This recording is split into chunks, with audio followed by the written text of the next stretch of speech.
The Hero Least Likely by Ruth and Nordin, Chapter 25.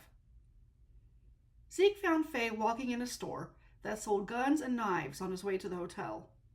He decided to delay getting back to Bernadette so he could follow this woman who might, or might not, be Wilson's sister. He thought Faye had enough weapons already. She had a gun in her bedroll. She had a knife strapped somewhere under her skirt. He only knew about the knife because of the time when she pretended she was going to slit his throat. He had to resist the urge to rub the spot where the knife had been. If Blaze, Lucas, Gale, and Bernadette had not been there, would she have killed him? He released his breath and stepped into the store when no one was watching the door. Faye was speaking with a man behind a long counter. Two men were at the other end of the counter, and they were talking in hushed tones to each other as they browsed a catalog. Inspired, Zeke picked up another catalog. He stood behind Faye, but put the catalog up to his face so she wouldn't see him if she happened to turn around.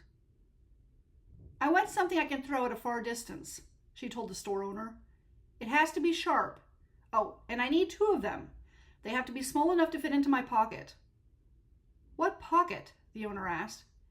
She didn't say anything, so Zeke lowered the catalog in time to see her gesture to a small pocket in her skirt. Zeke hurried to hide his face with the catalog. Realizing he wasn't being that subtle, he turned his back toward her, lowered the catalog, and flipped to another page, pretending to be interested in one of the guns featured on it. The store owner searched through the inventory behind the counter. Faye started to turn in his direction, so Zeke turned his back fully toward her. "I think this would be a good one for the ranch," Zeke heard one of the men at the other end of the counter tell his friend. The man nodded. "Yep, that'll work." He tucked the catalog under his arm, and the two approached the owner, but held off enough so that the owner could finish helping Faye. Zeke turned his gaze from the 2 men back to Faye. Then he feigned interest in the catalog again. "I have a couple of small knives that would give you what you're looking for," the owner told Faye. A long moment of silence passed. Zeke had to resist the urge to look over his shoulder to see what she was doing. "This one doesn't look like it can cut through much," Faye said. "I assure you it'll cut through almost anything," the owner said. And after a pause, he said, "Here, test it on this rope." Zeke didn't bother checking out what she was doing, but he did hear her say, "All right, I'll take these 2. Zeke decided that he'd heard enough. She had come here to buy 2 weapons. That was all he needed to know. Zeke gave a shake of his head and placed the catalog down. Hopefully, the owner would assume he hadn't found what he was looking for and wouldn't try to stop him from leaving. The ploy worked. The owner did not stop him. Good. Zeke hurried on down the street before Faye realized that he had been watching her. What did she need with 2 knives so small that they fit inside a small pocket? No doubt she wanted to be able to hurt someone without getting close to him. But who did she intend to hurt? Lee and Wilson? Or him and Blaze? Faye glanced at the door as Zeke left. She didn't know who he thought he was fooling by hiding his face behind a catalog and not wearing his badge. She had recognized that hat and those boots.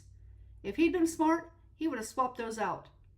Then maybe, just maybe, she would not have known it was him. She shook her head in irritation. He didn't trust her. He thought she was lying about being Wilson's sister. As if she would want anyone to connect her with that piece of scum.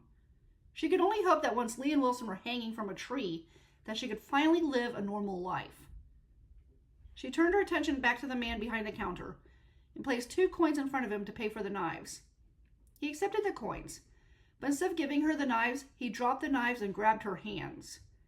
She gasped and tried to pull away, but one of the men who had been standing behind her wrapped his arm around her waist and slapped his hand over her mouth. She struggled against him. She was able to make some headway in an attempt to escape by kicking at him when the 3rd man caught her feet and held her legs in place. "Here's what's going to happen," the man behind her said in a tone that left no room for argument. "You're going to go to the back room. We are going to tie you to a chair. We just need you to be out of the way." The man at her feet began to wind a rope around her legs. "Wilden told us to assure you that he's going to honor the vows he made to your parents to never hurt you." Considering everything Wilson had done, she was shocked to hear he didn't want any harm to come to her, especially when she would have put a bullet through him long ago if she had been quick enough. The owner of the store gestured for the two men to carry her to the back room. Again she fought, but it was no use. She couldn't get to the knife under her skirt, and the men's hold on her were too tight. They ended up plopping her down into a chair and hastened to tie her down. They finished by wrapping a cloth over her mouth to stop her from screaming. The owner wiped the sweat from his forehead. "Wilson said you're a fighter, and darned if he wasn't right. He also said that you'd want to come in here with some weapons." He slipped his hat back on his head. "Good thing he was right. You took so long in getting here that we were beginning to think we might have to track you down. We can't have you ruining our chances of getting the treasure." Faye made an attempt to get free of the ropes, binding her to the chair, but the men had been too skilled. She couldn't believe this was happening, and to her, of all people. She thought she was smarter than this. She should have known that Lee and Wilson had connections in Quartzsite. They probably had connections everywhere. She should never have separated from Blaze. If he had come in here with her, she wouldn't be in this predicament right now.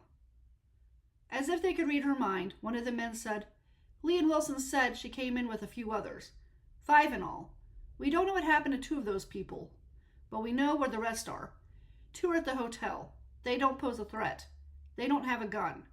But there is the other man in town who came with them, and he's good with a gun and he's quick on his feet. I saw him at the livery stable talking to her earlier today. Upon lost watch, he wasn't at the hotel. He's been exploring the town."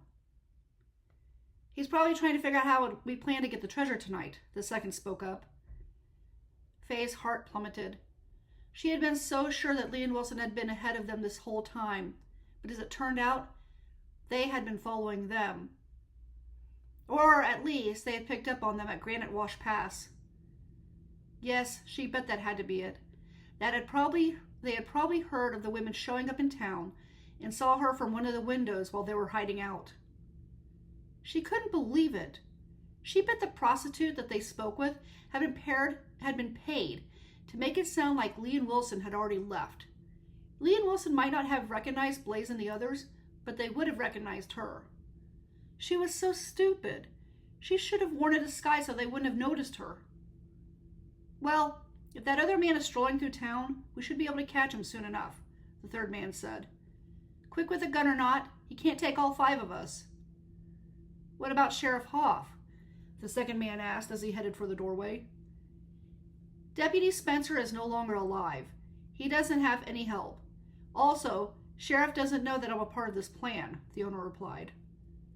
Not looking convinced that it was going to be so easy to get past the sheriff, the third man asked, "Does he know Lee and Wilson are coming?" "I don't think so, but in case he does, we'll be ready for him," the owner assured him. "As Dean said, there are 5 of us. We have the advantage." The third man seemed content with the answer, and the 3 headed out of the room. The owner shut the door so no one would notice her if they happened to enter the store. The only hope Faye had at this point was that they wouldn't be able to take out Blaze.